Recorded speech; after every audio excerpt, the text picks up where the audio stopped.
My name is Nick Rudder. Welcome to my garage. In today's episode, I'm going to cover a host of issues that you might face with your vehicle, including specialty upholstery cleaning, bug removal, how to wash your car in your garage without using a hose, and how to use a specialty polisher to remove scratches and swirl marks from small, intricate panels. But first off, I gotta get the bugs off my Mustang.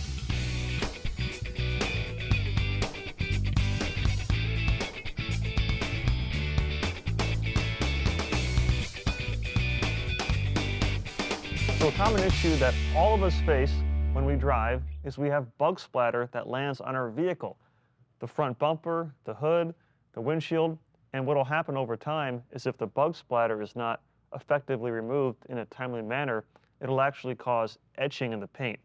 Etching is when a topical stain, because bug splatter, it is acidic, when it actually etches the surface and it becomes a crater in the paint. And at that point, it's impossible to remove other than sanding it or having to repaint the bumper altogether. So I like to remove love bugs or any other kind of bug splatter in a timely manner using a dedicated bug remover. There's a lot of bug removers in the market. I tend to go towards the higher end products, and the reason why is because they're less likely to cause any damage.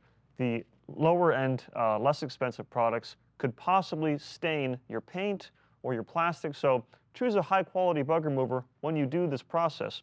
Before you start, you want to have a bucket of water and you'll add some soap solution.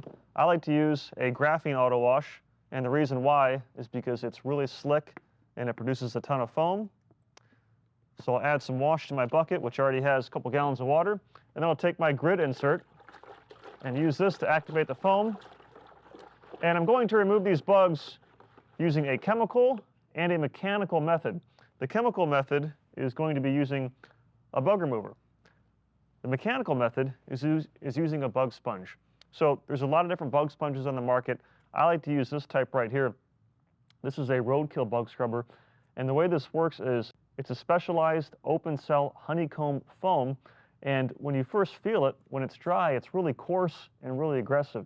However, after you let it soak in a bucket of soapy water for a few minutes, like I have here, it softens up considerably. So it retains that honeycomb texture, which is effective for taking care of the bugs. However, it's much softer, so you're not going to scratch the paint. And using this is simple. Take your bug remover, never apply it to a surface that's hot to the touch, and simply spray it on the surface. One of the other benefits of using a top shelf bug remover is the fact that it's not going to smell bad. The least expensive product on the market, they typically tend to have a very strong odor.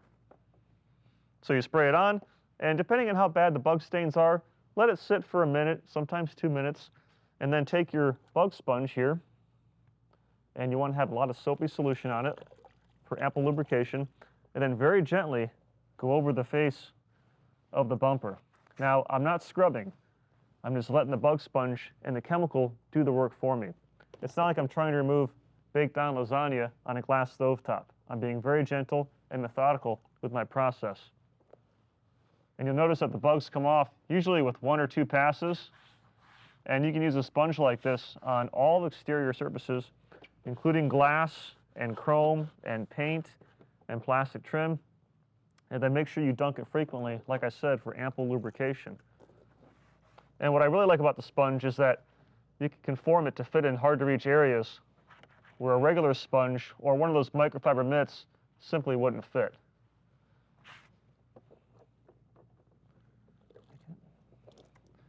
And it's really important to remove the bug splatter because, like I said, it causes damage to your paint over time. But even more so, what happens is that the bug splatter, since it is acidic, it actually removes your existing wax coating. So it's important to remove the bug splatter and then reapply some protection to keep your paint protected from the elements. Now at this point, we can either rinse it off with the garden hose, or what I like to do is I like to work in my garage at home because it's much cooler in Florida. I'll take a pump sprayer like this, filled with water, and I'll use this to rinse the solution off. But a garden hose works just as well, if not a little bit faster. So rinse everything off. And there's a lot of sprayers in the market like this. I tend to go for the ones that are made in Europe, and the reason why is they last a lot longer. And they have an adjustable tip here where you can actually adjust the foam output or the spray output depending on which model you have. So I adjusted it to a higher output stream of water to speed the process up a little bit. But whichever one you pick, just make sure it's a high quality product. It'll last you much longer than the inexpensive ones. Once everything is rinsed off, what I like to do is I like to use a high quality spray wax as a drying aid. The more expensive spray waxes, they contain more carnauba content, more polymers, so they last longer and they work better.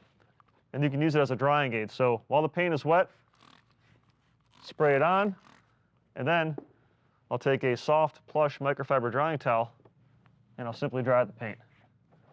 And you can see how much better it looks, and it took minimal investment of my time, and it did not take a whole lot of product either.